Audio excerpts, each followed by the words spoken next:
Good morning, good afternoon, good evening to our esteemed speakers and participants, and welcome back to the Global Virtual Exchange Summit.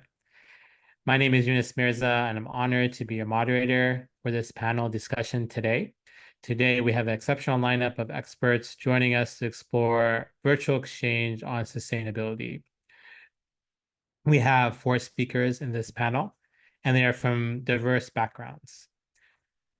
Apart from moderating the session, I will be presenting a paper on virtual exchange and climate change. As I mentioned, my name is Younus Mirza. I'm the director of the Brzezinski Institute for Global Virtual Learning here at Shenandoah University. And at Shenandoah University, we have a very active COIL program that focuses on the United Nations Sustainable Development Goals. We've worked on zero hunger, gender equity, as well as climate change. So for this presentation today, I will present to all of you some of the work we've been doing on climate change and COIL, and how professors here at Shenandoah University have gotten Fulbright Awards to work with professors in the United Kingdom on the issue of sustainability. So with that, I'll go ahead and share my screen where one of our COIL fellows, she will be presenting on her project and how she incorporates virtual exchange COIL into her classroom, and where her students, our students here at Shenandoah, create podcasts with one another talking about climate change throughout the world.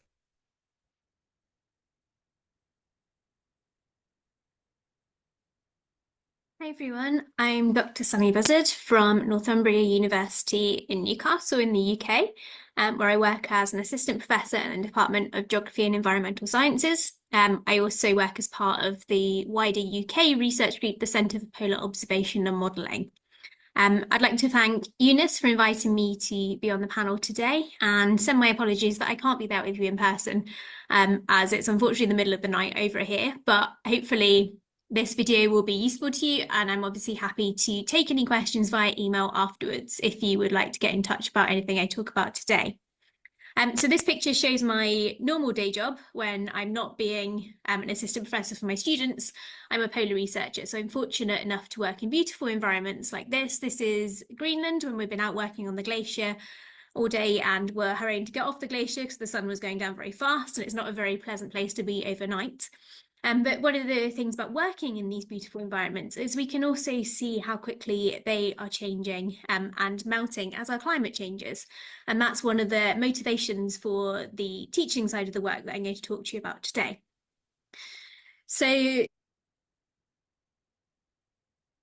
the reason that I know Younus and why he invited me to talk today is because I was fortunate a couple of years ago to be awarded a Fulbright Global Challenges Teaching Award.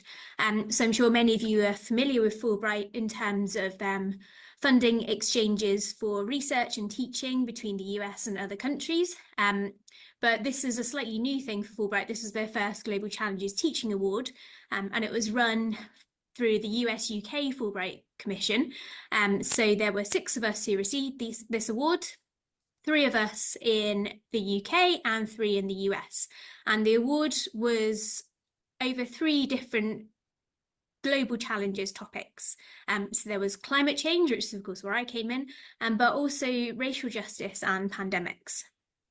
As part of the award, I was fortunate to be paired with Dr. Stacey Strobel, who is at Shenandoah University with Younus. So we didn't know each other before the award. The award paired people up. You applied as an individual in your topic and you got paired with a partner from the corresponding country, and all the other partnerships are shown on this slide as well. So as I said, I was paired with Shenandoah University. At the time I was working at a different UK institution, Cardiff in Wales in the UK. And the way the partnership worked was that although Dr. Strobel and I were both working in the region of climate, we were working in very different areas. So Stacey's class was around environmental justice, but also wildlife crime.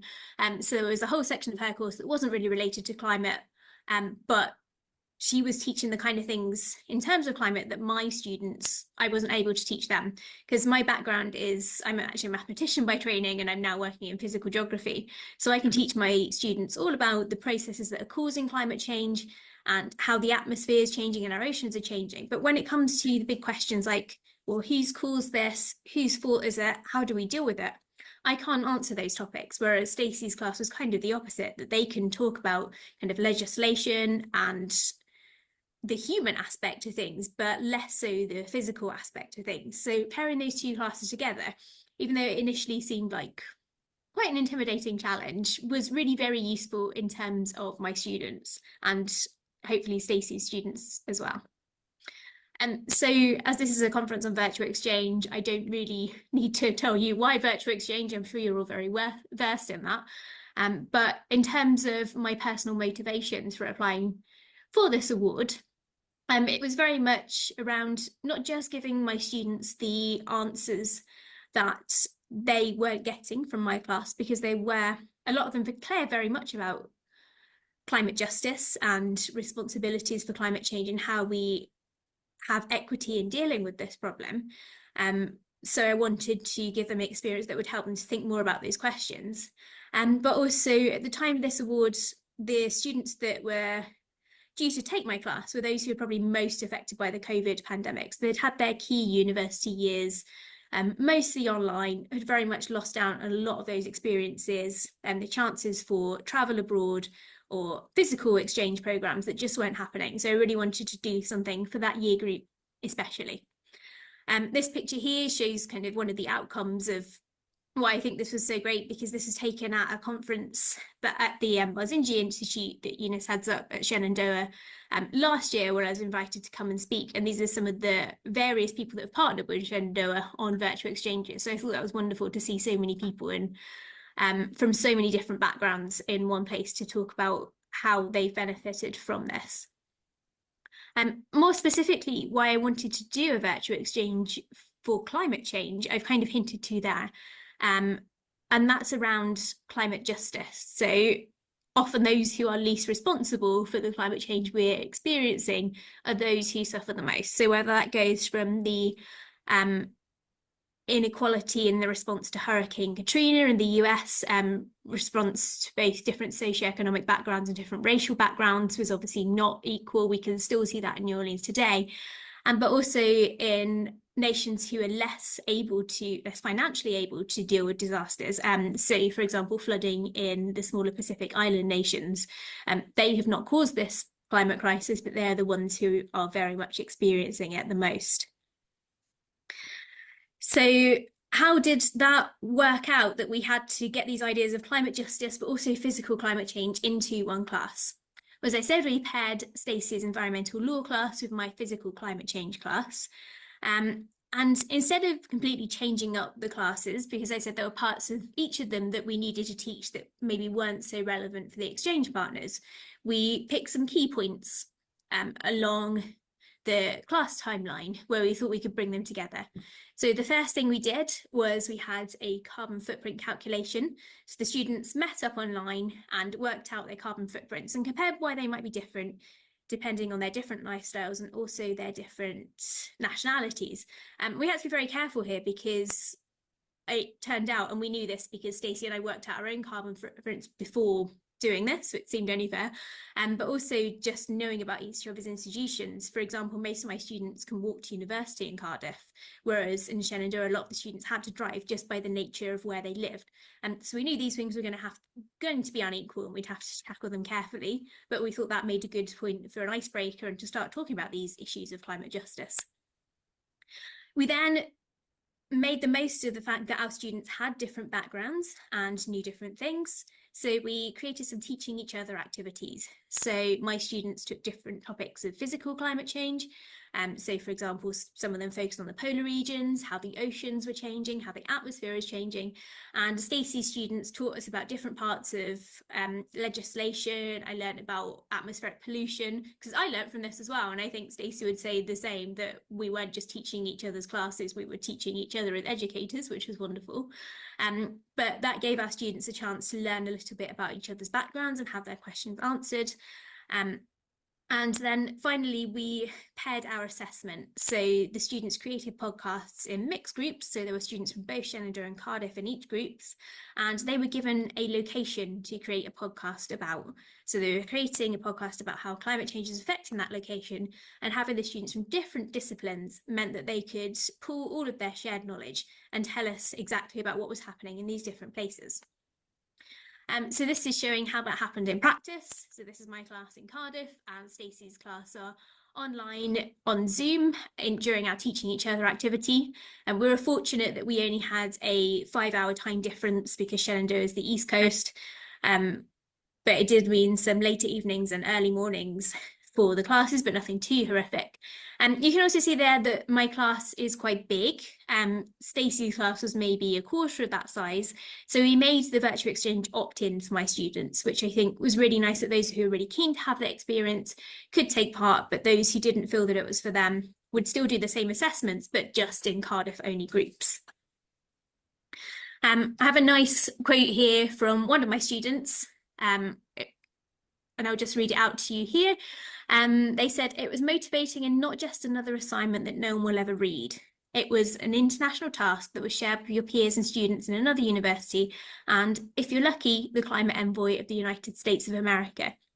And I think this is my favourite quotation that a student gave me in feedback for this, because the not just another assignment part really ran with me, because I think we do get our students to write a lot of essays, do exams, and let's be honest, it probably is just their educators who read it and mark it. Whereas for this, we did want those podcasts to go further. And I've provided some links at the end of this talk for you if you want to go and listen to them. And as the student here mentioned, they were shared with John Kerry's team when he came over to talk to the Fulbright UK Commission. So that was really exciting that our students' work went much further than we could possibly have dreamed. As part of the exchange, we did get to do a physical exchange as educators when we were planning the classes, which was wonderful. So I've already mentioned that Younus was part of this at Shenandoah. It was a wonderful help. But we also had Karen Lukacs, who came on board as an educational designer as well. And Andre Deploy on my side at Cardiff really helped out with the technical side and working out how to structure these activities in a way that was going to set our students up for success. So this is when Stacey and Karen came to visit me and we experienced some typical Welsh castles. And I think that's a really nice point to highlight, that even though there are lots of wonderful things about virtual exchange, not just the carbon footprint and lower costs, actually having those physical relationships, if you can use those to build on the virtual exchange, is a really great thing too. So the Global Challenges Teaching Awards, I should note, they've just had another round of these, but we do very much hope they'll happen again in the future. So if there's something that you're interested in, then please do keep an eye out on the Fulbright website, because it was a really great experience. And like I said, if they get it funded to keep it running, and I would highly recommend it. And there's a lot of training involved as well. So they really do set you up for success in doing a virtual exchange, even if, like for me, this was my first time doing one, and I felt I wasn't ever particularly concerned that it would not be a success because they had such a wonderful team on board as well. So if you do want to know more, there are lots of links here that I will share with Younus, and hopefully they can be shared with you as well, or my email is on there if you want to reach out and ask me any questions. But these are links to the podcast, a longer panel that Stacey and I took part in. In fact, there are links to also a Fulbright podcast that we did to talk about this. So lots of chances to learn more. But as I said, please do get in touch. And apologies, I couldn't be with you there in person today. Thank you.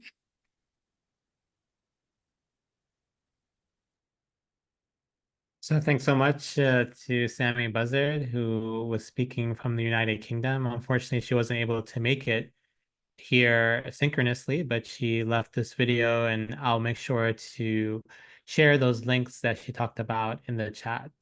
So let's go ahead and move on to our second panelist. And our second panelist is Dr. Eduardo Liberado from Sampaio State University in Brazil.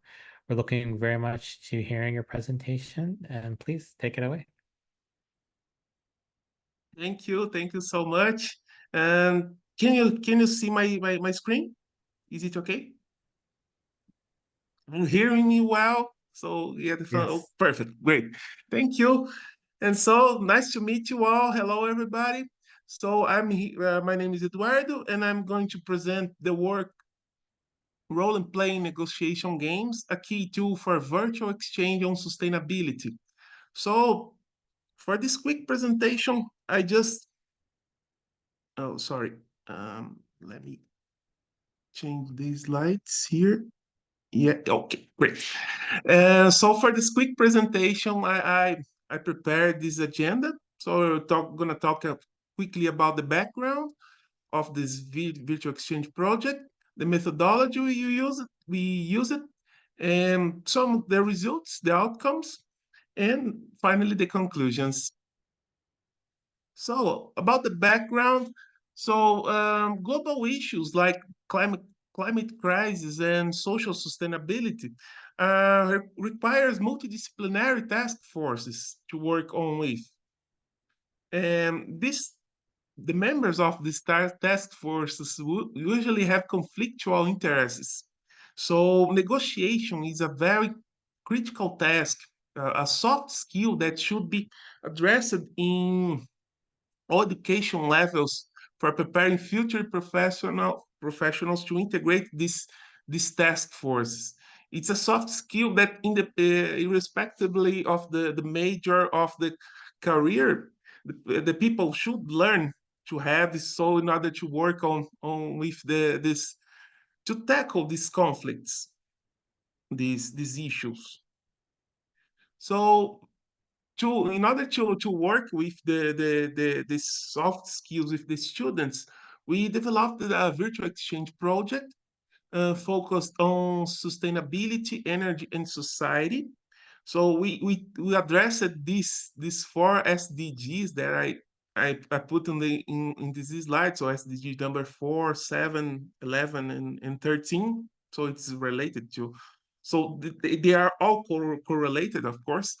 And we have four activities consisting of intercultural training, an ice break activity, some discussions about the new ecological paradigm. So just to measure to evaluate the awareness of environmental awareness. Sorry for my pronunciation, of the students in relation to environment. And the main one we are presenting in this presentation is related to the negotiation game we developed in this VA project.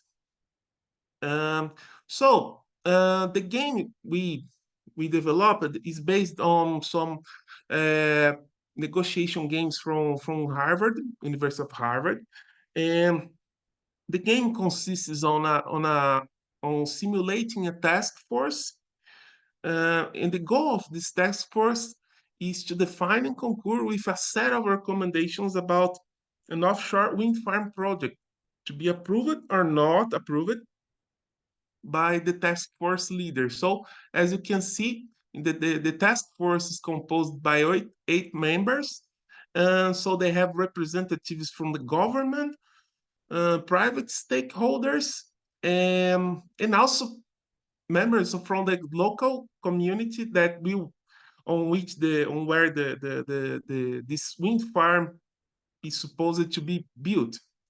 So since the task force members have some conflictual interests, um, they must negotiate during the game in order to persuade each other to about their own interests and concerns regarding this wind farm project. And they have to play the game in 60 minutes only. So it's just to fit time zones and so on. And so now, just present the results. We applied this virtual exchange project in 5 different semesters, from 2020 to 2023. And initially, it was a partnership between Brazil and the United States. But last year, we had 4 countries playing together, participate on the project. And so playing the game with synchronously using Zoom and Google Meet and in different time zones. So it was very interesting. And different language. We use it in English, of course, but there are second or third language for some of the students. And here are the teams, the number of teams that play the game in each project, in each semester. Also about the majors vary from engineering to environmental sciences, public policy, architecture. So it was very eclectic and multicultural teams that played this game. So um, here's some aspects of the implementation. So the game materials, for example, were sent to the students 1 to 2 weeks before the game day, so they have time to prepare, to interpret to understand the task force member they would interpret during the game, and so on. So here I compiled some outcomes of these 14 teams. 5 teams reached absolute consensus about the recommendations, and the project, in the end, was approved by the leader. 7 other teams reached majority of votes in favor of the recommendations. They defined the recommendations, but not all the members of the task force were totally in favor with these recommendations. So they voted against, but in the end, we had majority in the project was approved by the leader. But these 2 games here, one reached majority in favor of the recommendations, but the project was rejected by the leader. It was not approved. And the last thing, they didn't even could define the recommendations. So they started during the game. They started endless discussion that reached nowhere, and then it was a totally fail. The project was rejected by the task force leader, of course. And so here I present some of the most frequent recommendations defined by the task forces during the games. And the first one is to perform a research on environmental impact during 1 to 2 years in average. And this research should be funded by the government or by the private stakeholders that would build the wind farm. And the wind farm should be, during the research period, should be partially built. So 1/3 of the wind turbine should be installed, so in order to evaluate their impact, and then later on to build the whole wind farm. That was a recommendation that the task force members decided on and voted about it. Another one that appeared in almost all the teams, they proposed local community focused initiatives. So, for example, raising funding for the local community, for the residents, new job opportunities, for example, in technical jobs for supporting the wind farm, or related to ecotourism. It was something that was suggested, and any initiative in general that would bring community engagement to the project. And another one was they discussed about impact mitigation fundraisers, ways of fundraising impact mitigation. So either through the wind farm revenue after it was built, or some kind of compensation from the stakeholders by leasing the region, the land that owned by the local residents. Everything to trying to come to mitigate the impacts, the social and environmental impacts of this project. So jumping out to the conclusions. The most about these recommendations I have just presented, they emphasize the relevance of having residents and researchers in the task force as task force members, because and of course they have to be these members should have some ability to negotiate. That's important point, because for example the game I mentioned that was rejected by the leader, if one look for in the recommendations of the team, they didn't have any relevance in terms of research or how to mitigate the impact to the local community. So and the leader of that game realized it, and then they rejected the whole project. So this is an example. About the high project approval, so we have from the 14 teams, we have 12 that approved in which the project was approved, and it would be built in reality. This indicates that these teams were able to negotiate and balance the conflictual interests, and reach the consensus when defining the task force recommendations. So it was very effective in conclusion to those in these teams to develop the soft skills of negotiation. So overall, playing games were simple and flexible. We concluded that role-playing games are simple and flexible tools for teaching and approaching sustainability issues. And for the students, this is for teachers. It's a good tool for very simple to use, and very flexible, so you can change the situation with the same dynamics. So it's a good tool for teachers, and for the students, it's a valuable opportunity to develop the soft skills such as negotiation and leadership. So that's it for my presentation. Thank you so much. And if you have any question, I'm here. I'm totally open to answer now or by email. Here are the emails of the partners in this Virtual Exchange project. Feel free to contact us. Thank you. Thanks so much, Dr. Eduardo, for your presentation. I really enjoyed how you focused on UN Sustainable Development Goals, project-based learning. And this was very new to me, this idea of role-playing and how that could be used in sustainability issues. So thanks so much for your presentation. We'll move to the next speaker, and then we'll have opportunity for questions and comments at the end. So now we'd like to move to our next panelist, who is SITI ZUBAIDAH ANUAR from the International Islamic University of Malaysia. And we look forward to hearing her presentation on COIL and the arts. So Dr. ZUBAIDAH, please.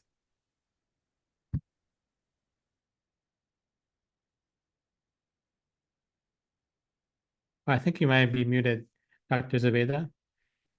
Okay, can you hear me now? Okay, Yes, all please. right. Okay, sorry. Yeah, my presentation today, I'll be using the website that I have created with my partner, Professor Abigail Gomez. She's from Shenandoah University. We started the COIL project in 2022 and continued to 2023 and 2024. And our collaboration is actually based on SDG 4, which is Sustainable Development Goals number 4, which is quality education. I'm so sorry, my voice is just having a bit of sour throat. But then again, sorry, I'd just like to wish everyone a very good morning here from Malaysia. Some of you guys are in the evening there, ready to go to sleep right after this, right? Okay. So this is Abigail and me, and we had these core projects together. We focus on the use of visual arts to combine her her class and my class, I was teaching the Sustainable Development Goals, policy, principles, and action, and she's teaching a class on global citizenship. So the combination, we thought of what is the best way to combine these two classes together, and we found that because Abigail's area of expertise is in visual arts, and I like arts, although I teach English in the university, but then we found that that would be our common interest. So that's when we use the visual arts to bridge these two, not only bridging people together, but also the two courses together. All right, what I will just show you here is the activity that we did. We both of us went through the trainings for COIL from Shenandoah University and IUM and some other universities collaborating. Then we use everything that they have taught us. So we use the Padlet, we use different kind of mediums to connect our students. And of course, we use the cultural artifacts in which students explain, share their chosen cultural artifacts in which they learn from each other. So this is kind of ice-breaking sessions for them. And then the instructions that we give must be very detailed, so we do not want the students to get confused. And we have prepared for them everything, including grouping for themselves. So for this course, for this semester that we did, we had 5 students from IUM and 3 students from Shenandoah University. And then we also have reflections on what they have learned from each other's class, and then they exchange their ideas in their breakout rooms. So there's a lot of discussions that does not involve the teacher. We give them the task, and then they would discuss together in their own rooms, in which give them the ability, the freedom to discuss together. And I will show you the feedbacks that we get from the students, because not only we want to teach them to communicate with each other, but we also want to see how did they communicate with each other. So they were free to choose whichever goals that they wanted to do, and the students, based on the arts that they wanted to have, that they will be the artwork that they will produce would be based on the goal that they have chosen for their group. So they have the background of the arts that they have created. We have it all here. Okay, and they would be exchanging that, and everything is basically not only the artworks that they had to do, they also have to introduce the universities, which part of the universities that they love, and they want to share the experience, the venues that they like. And this is a very interesting thing, because they had to produce videos in which we uploaded in the website. So interesting thing is they are all very sporting and very open about doing activities that we have for them to do.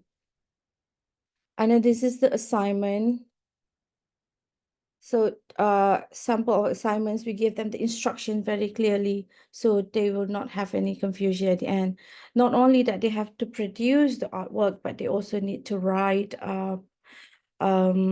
to have some write-up on what they have done, what the colors or what the materials that they use symbolizes, to be connected to the goal that they have chosen. All right, let's see, what else do I have here? Yes, this is the outcome of the projects. So they use this is like using ways to change it, to turn it to wow. So they are not allowed to use anything new. They need to use recycled things, repurpose them, so that they would have something to do. The background that they have here is actually, okay, let me just explain it again. For SU students, this is a product from SU students. The background that they have chosen for their group was actually produced by Malaysian students. So they exchanged the background. In this case, the background chosen here in the Malaysian students is actually from Shenandoah University students. So on top of the background that they would have something to produce. And this is one of the write-ups from the students. They focus on clean water and sanitation and what is who did what, and then what that they used to make these visual arts happen. What I could see that it is very interesting because these students are not art students. They did not take in like any formal art classes in IUM. I'm not sure about in Shenandoah, but in IUM, they did not have any like art classes here because we don't offer that except for the from programs from architecture students, but none of the students are actually from architecture. There are finance students, there are engineering students, and also Islamic studies students. So based on these products that they have created, it shows that students, I mean, they can actually just be creative and just let themselves do things that they think would transpire what it means to have the SDG that they have chosen, to represent the SDG that they have chosen. And then for the feedback, because we need to know also what they think about the whole project that we have done, is we had some sort of a survey, which we use the AHA slides, all right? Let me just make it a bit bigger. One word to describe their experience of being part of COIL. I don't see anything negative about it because students really enjoyed it. They think it's very enlightening and very exciting. And one important thing is it's very engaging because we need to have the students have this meaningful learning in which they not only learn from each other, but also teach each other things, new things about themselves, about their culture. The exchange of culture is very important, and making sure that the experience is more meaningful for them. So we asked them also whether this project met their expectation, and they had these are the responses that we get. But we do have people with the response saying that maybe somehow, okay, probably some of these students have issues with being able to commit to the time that we have allocated for this semester, that semester that we implemented this project. My students in Kuala Lumpur in Malaysia, we had it at night at 8 p.m. Meanwhile, students in the university, in Shenandoah University, they were early in the morning at 8 in the morning. So it was a transition from waking up to getting ready for school, right? So they really had to struggle with the time differences, the time zone difference. So my students were still active, but they were just waking up. So that was the issue. I think that those were the response from those students. But then otherwise, they were so excited about the activities. So the activities that we did was a lot, not only the projects, but we also had the ice breaking. We also had tongue twisting activities, which are really interesting because they had to like record themselves saying tongue twister in language, the native language of the people. So the American students had to do tongue twister in Bahasa Malaysia, and the Malaysian students, they're just used to tongue twister in English, so they had no problem. So there was some funny moments where we had to watch the Americans struggling speaking in the language, and it's tongue twister. So basically, the activities that we did was what they like most is the breakout rooms. The breakout rooms is where they have time for themselves, not having the teachers inside. So it seems like they like to have this authority of their own learning, and which because Abigail and I would go and visit each breakout room to ask if they need any help, clarification on something. So, but when the moment we entered the room, they were just quiet. See that they would really appreciate it if they just be left alone. So this means that students really like to be on their own to discuss, and they had a very active interaction. But when the teachers came, there would be an awkward moment. So I'm not so sure. I think they just love to be on to work on their own together. And another activity that we think that they like is the quiz, getting to know themselves better. So these quiz are the quiz that we created to ask about what they know about Malaysia so far. This is done in the second week. So basically, the next questions that we asked is that were they excited about creating a piece of artwork? Yes, they did. And how do they feel? They were satisfied, and some were very satisfied producing their own artwork. And then did they like to work on the art project on their own? Majority of them, they like to do it on their own. I think I understand because of these are the Gen Z, and they appreciate their me time, so they like to be working on their own, most of them at the time. But then like for Gen X like me, I like to work with a lot of people because the more the merrier. But then they also believe that working in their group is something that they like. And does this experience make them more interested in visual arts? Yes, some of them never knew that this what they were doing is actually visual arts, but then from the introduction to it, they are excited about it. They were excited about it. And then does this experience make you less interested? They say no. So there's just a twist of the questions. And this is the one that I want to talk about how the students have learned more about sustainable development goals from this class. Although I think this is more referring to the students in SU, because their projects was on global citizenships, but from they could see the connection between SDG and their courses. So one thing that we also asked, what are their favorite experience in the call project? They like doing the work together. They like to get to know more, they got to know more about the American students. And there's a cultural exchange that also something that they appreciate. They also need to, I mean, like this one, joking around together. We did not see this because the moment we entered the breakout room, they went quiet. So from this, we knew that they actually were having fun discussing about projects. So I could see that the communication skill is not really there's no language barrier, because they can, like, using the language comfortably talking to each other. And they got to know people from different countries, in which if they did not have this experience or this project, they would not be able to get to know people from other countries like how they did in our class. So again, the breakout room was very appreciated.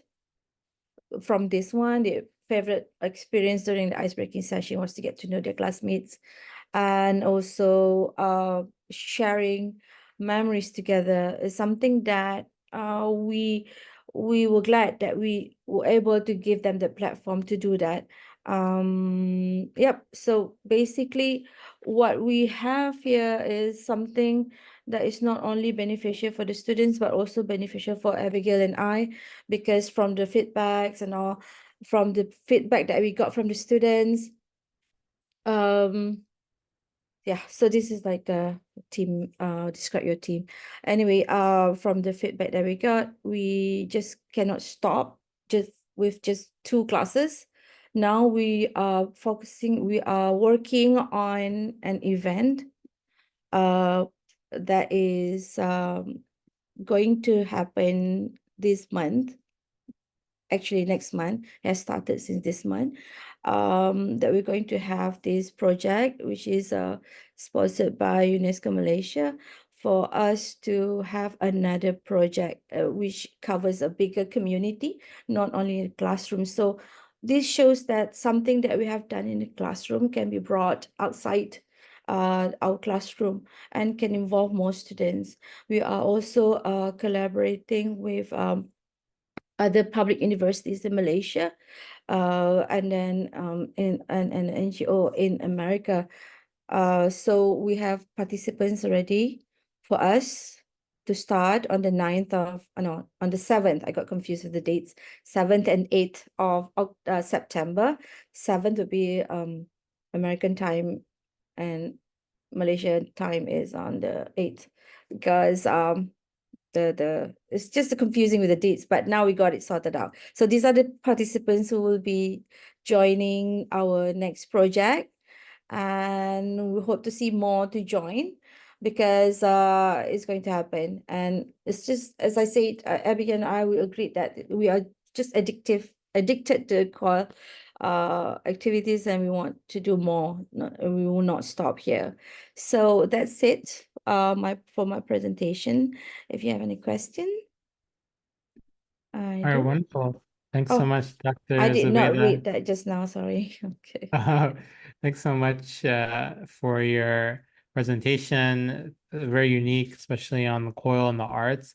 And I loved how you showed the student data, how the students are actually reacting and responding Yeah, to virtual exchange. And then I love your last point that something that can be initially virtual can be sustained and actually become yes. something of a local collaboration between the various universities and something that people can experience in person as well. So Okay, let's go thank to our you. last speaker, and then we will open it up for questions and comments. And we will go to Jack Robin Lacerna from Holy Child Central College. So Jack, please take it away. Okay, hello, good morning, everyone. Good evening, good afternoon. Am I audible? And is my screen actually sharing right now? Okay, thank you so much. Okay, so let me just present for a while.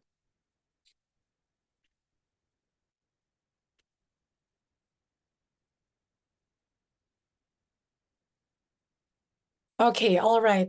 Okay, so good day, everyone. Good morning, good evening, good afternoon. To our esteemed colleagues, educators, and also to all our global partners as well. Today, I really feel honored and to having this profound responsibility to actually be present with you here today at the Global Virtual Exchange Summit 2024. Once again, my name is Jack Robin Lacerna, and I represent the Center for Internationalization and Indigenous People at Holy Child Central Colleges Incorporated in the Philippines. So as we gather in this virtual space, we are really reminded of the power of connection, a power that really transcends borders, cultures, and circumstances. So this summit is more than just an exchange of idea for me. It is really a testament to our collective commitment to fostering a future where education is both inclusive, empowering, and transformative at the same time. So everyone, today I want to take you on a journey to the heart of Mindanao, Philippines, where the lives of indigenous students in our community intersect with the transformative potential in education through the collaborative online international learning project that we have. So this journey is not just about geography. Um, Wait, okay, yeah. It is not just about geography. It is about bridging cultures, empowering communities, and building futures through the collaborative online international learning as well. So today I stand before you not just an educator, but as a witness to the transformative power of education through COIL, especially in regions where hope is often overshadowed by conflict and adversity, which is very evident in our areas right now. Our story begins in Mindanao, Philippines, in Southeast Asia, where the challenges are immense, but the spirit of our people is really unbreakable.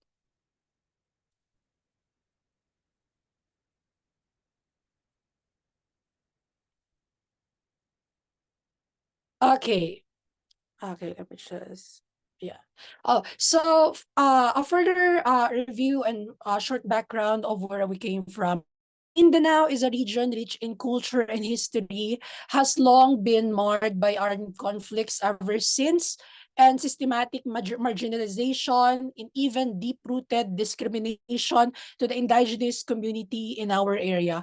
Our indigenous communities, particularly in the areas that we serve at Holy Child, brunt of these issues as well. So with that being said, they are often isolated.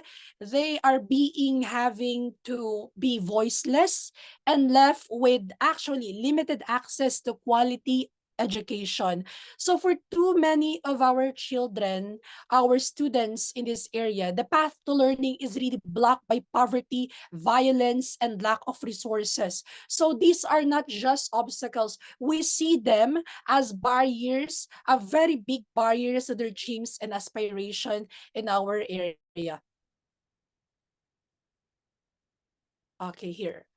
So let me read to you this one. In Mindanao, once again, indigenous communities really face a profound educational barriers where cultural marginalization and isolation threaten both their academic futures and rich heritage.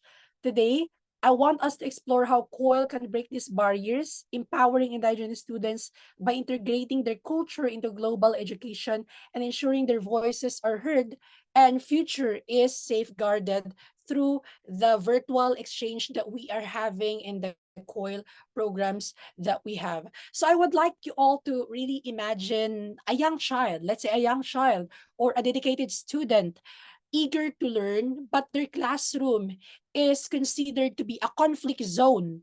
Their school supplies are makeshifts, and their teachers are often not present or absent because of safety concerns that they have. So this is actually the reality for most of our indigenous students in Mindanao, Philippines. So, but it is also a reality that we refuse to accept, and we refuse to make it remain unchangeable, because we really see that even with marginalization or the what they call this conflict of war, the marginalization to the IP community, at the same time, their limited access to quality education and the discrimination that these indigenous people are being confronted with as of the moment, we really see COIL as a solution to these problems that we have.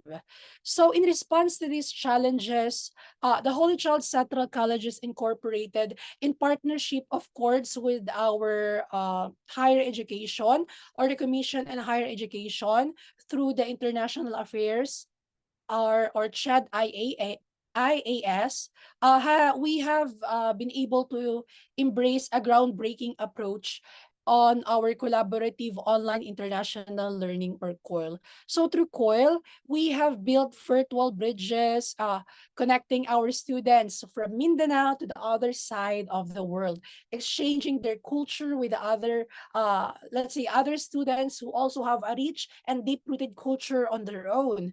One of our most notable projects that we have in the past year and currently still undergoing is our partnership with the Venezuela students.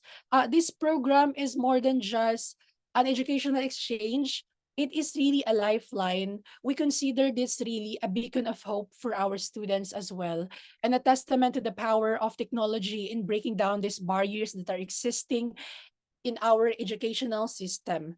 So through COIL, our students were really engaged in meaningful dialogues, collaborate on projects, and learn about the different cultures, all from the virtual classrooms. So these interactions really help them see beyond their confines of their communities, opening their eyes to the wider world, and even expanding the potential place within it. They learn that they are not isolated, but those IP students have learned that they are not isolated because they actually embrace the idea that they are actually a part of global community that values their voice and their stories. So in this study that I have, what I wanted to, or what we really wanted to investigate are the following. So we wanted to really investigate the extent to which the natural marginalization affects the educational outcomes of indigenous students in South Cotabato and Mindanao. We really want to understand how deeply cultural bias, language barriers, and social exclusions hinder the academic performance and engagement among our indigenous students. So this investigation will really help us to identify specific areas where intervention is needed to create what we call this a more inclusive education or inclusive environment that recognize and respect their cultural heritage.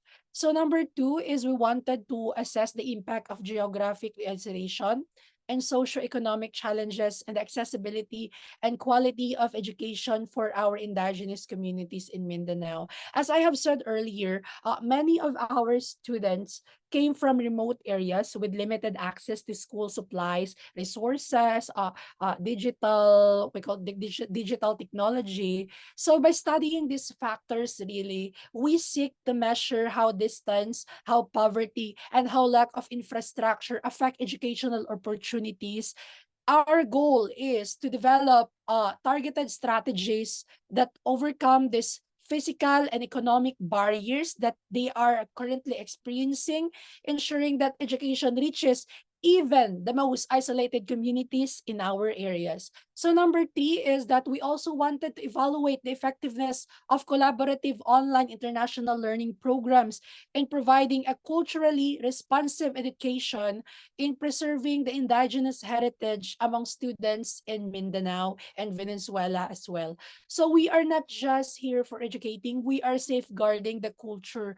This objective really focuses on assessing whether COIL programs that we offer in our institution in partnership with other international institution is whether these COIL programs are really successful in engaging students in ways that honor their indigenous identity, incorporate traditional knowledge, and foster a pride in their heritage as well. So we aim to validate COIL or the collaborative online international learning as a powerful tool in delivering education that actually reflects and elevate our indigenous cultures in making them learning both relevant and transformative for our students. Okay, so here is our sample coil that we had previously. We call it the EdTech Fusion. This is Philippine-Venezuela Connect in partnership with Holy Child Central Colleges Incorporated, the Universidad Católica Belo Andres, and one university also coming from the Central Mindanao College in the Philippines. So we call it EdTech Fusion because we really focus this topic, the projects that they did focuses on the educational technology that are lacking in both countries and the existing educational technology that we can learn from each other. Okay, here are the sample screenshots of what we did. And at the same time, as you can see here, they are actually having fun. They're sharing their culture, their music through breakout rooms, different sessions that we have. So I really see this. And also with distance and with their differences, they are really able to speak freely on what they really wanted to say and what they really wanted to express with one another without judgment, and of course without the feeling of discriminations, because they all share the same value rooted or culturally rooted rich heritage, environmental background that they have for both of these institutions. So we are really happy to be partnering with UCAB and the CMC on this project as well. So here we have it. As you can see, we're listening to the music. This is a K-pop song. If you can hear the music, we're actually just getting to it. Yeah, this is before we are actually starting our formal discussion or formal outcomes. We actually listen to some type of songs that everybody wants to listen through a voting session. Okay, so in this part, let me show you the educational technology fusion projects that they did.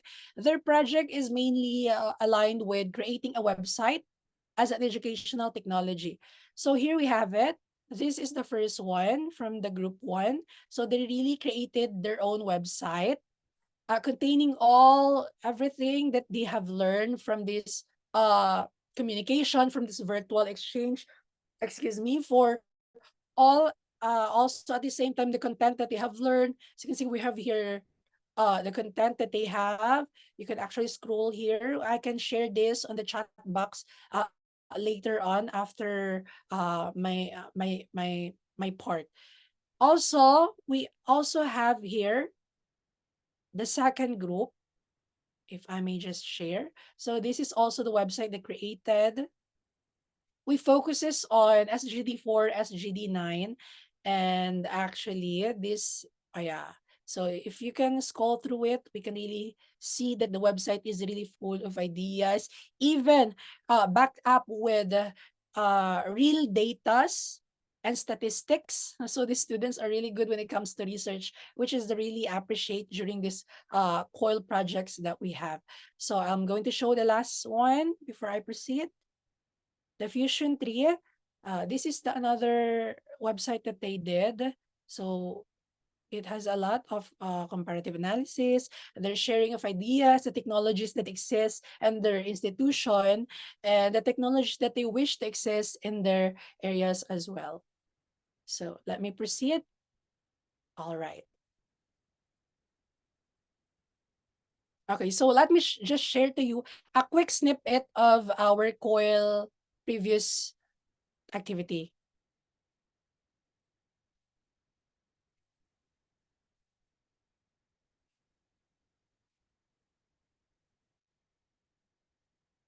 I'm so sorry.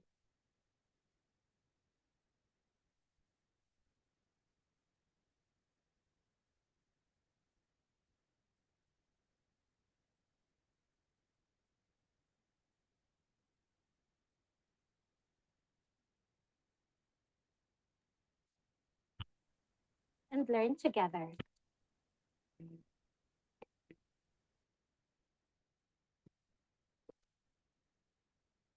COILD has opened my eyes to new perspectives and enhanced my understanding of global issues. It's amazing to see how we can work together despite of being miles apart.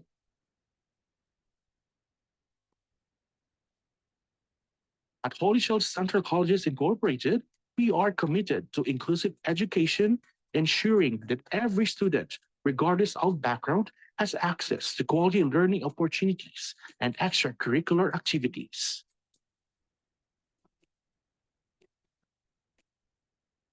As a student leader, I feel proud to share my heritage with other COIL partners across the globe and learn about theirs as well. This experience has truly enriched not only my education, but also it is a platform for our heritage to be exposed in a global stage.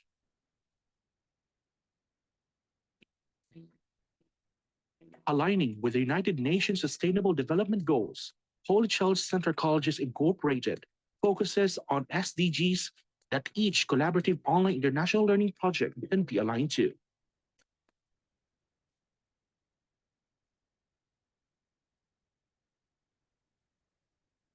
Through our projects, we are not just only learning, but also creating solutions that can have a real impact on our communities in the world.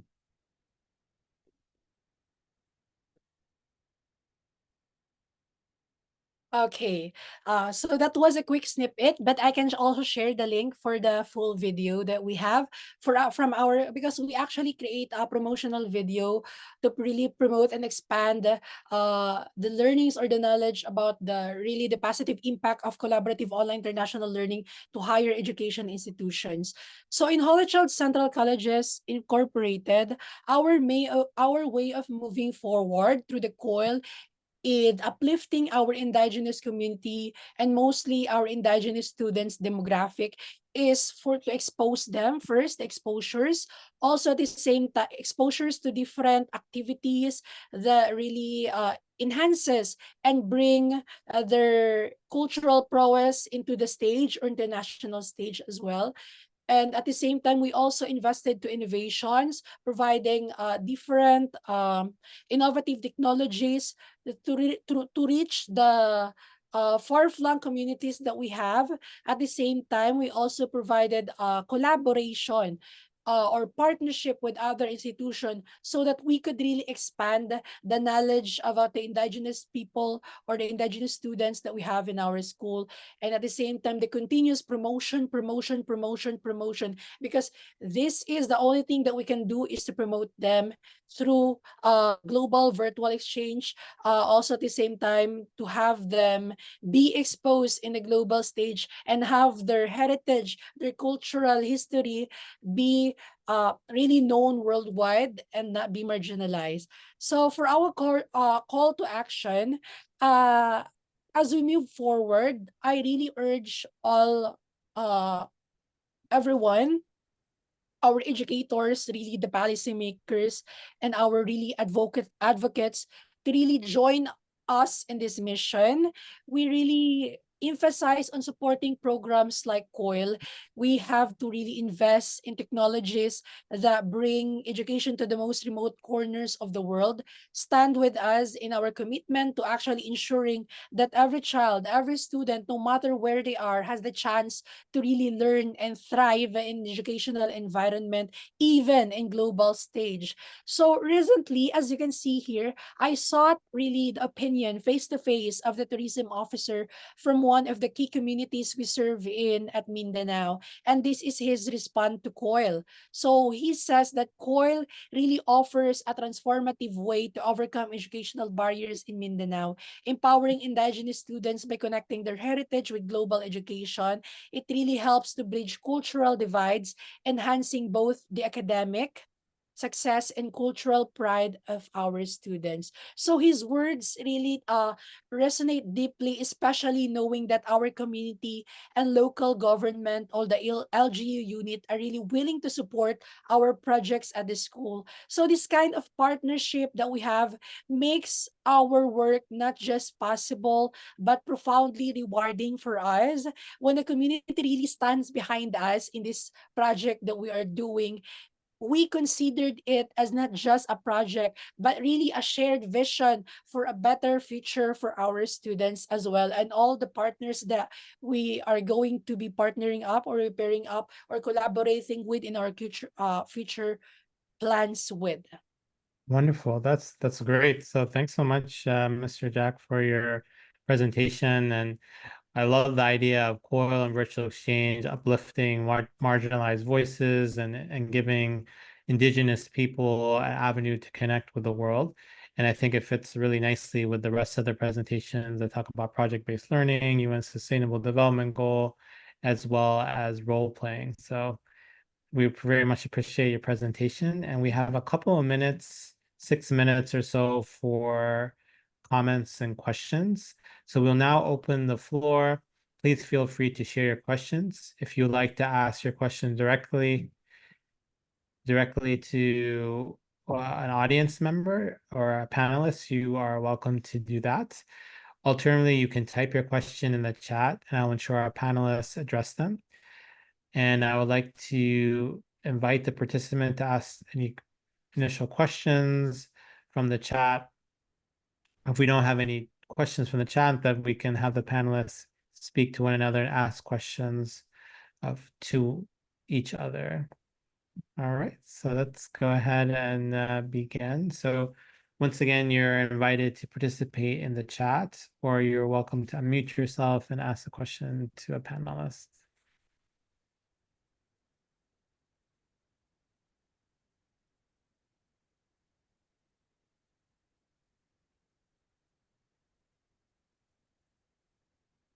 All right, wonderful. As people are thinking, maybe I can ask the panelists, do you have any questions or comments for each other? What was your reflections on each other's presentations? How do you see them complement one another, enhance what you're trying to do in your local university? I would like to say something about Mr. Jack's presentation just now. It was really awesome to see how the students, not only they use their, in-class activities, but also using the, creating the website, which is very profound to me, because from there they can actually reach to more people other than their coil mates, right? I think I'm thinking of doing the same after this, and with the cultural, with the music that you incorporated in the classroom, in the activities, is also really interesting, which I have never thought of. Maybe now we can incorporate that also with our own projects later. Maybe we can have a competition which will also motivate the students to be more engaging with each other. Thank you so much. Dr. Eduardo, did you want to add anything, any comments on the presentations? Yeah, yes. I just would like to say that I'm really glad to watch the presentations from the colleagues.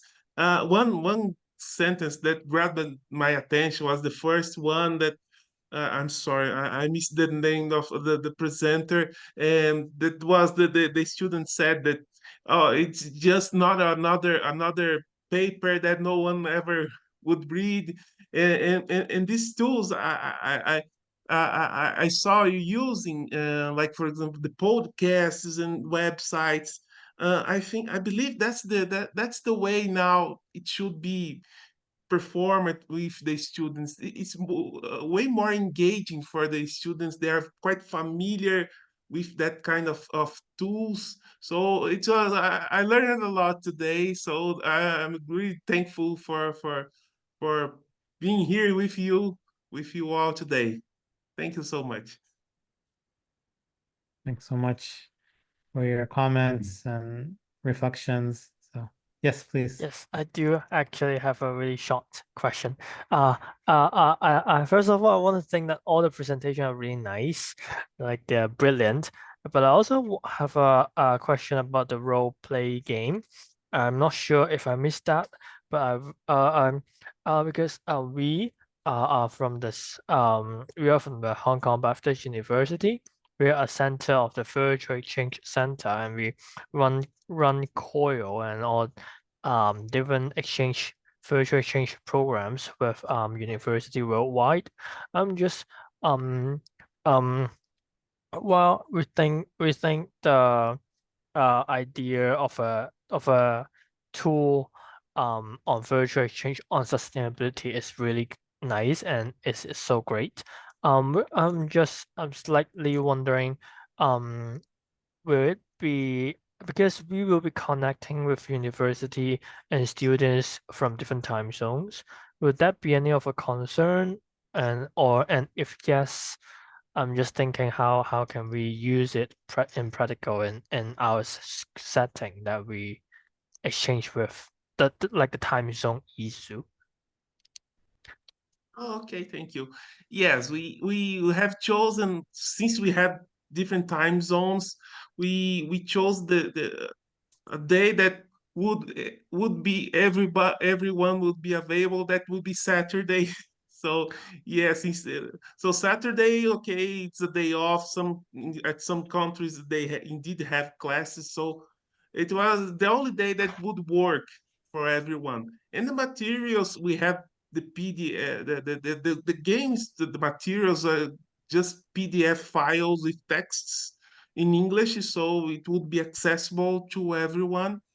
And that's it. We just have to negotiate to do the activity.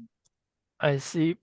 But like for us, we will do exchange with for example, we're in Hong Kong and we'll do exchange with the United States, which we have a 12-hour time difference. Um, is it is the tool must be a synchronous exchange? Can it be like a not synchronous tool? Yeah, it's something we would like to think about in future. Yeah, it's not impossible, I believe. We could try to do something like by messaging, or we could think about it. It's not impossible. to playing such a game, because, for example, the games we use it we base it on to create these games, they are actually played during a whole semester. For example, they're played for months. So, we start something on a week, then the next class you get back in the issue. So, but in this, but to do this in the virtual exchange, we just shorten this to just 60 minutes for the team. But I think it wouldn't be important. That's a good idea to think in future. Thank you. Thank you. Yes, thanks so much. So, Ethan, are we wrapping up now at 12:30 or? Yeah, we can. Okay, wonderful. So I want to thank once again all the presenters. Maybe we can give them a virtual round of applause. You all presented very well, different topics. They all complemented each other, whether on the UN Sustainable Development Goals, using arts and culture, thinking outside of the box, such as in role playing, and then at the same time also presenting unique ideas, innovative, that I'm going to use here at my university here in the United States, and hopefully others will be inspired to do the same. So thanks once again. I hope you all have a wonderful day. Goodbye. Thank you, everyone. Thank you. Goodbye. Thank you so And much. thank you Nice so to meet you. much. Thank you.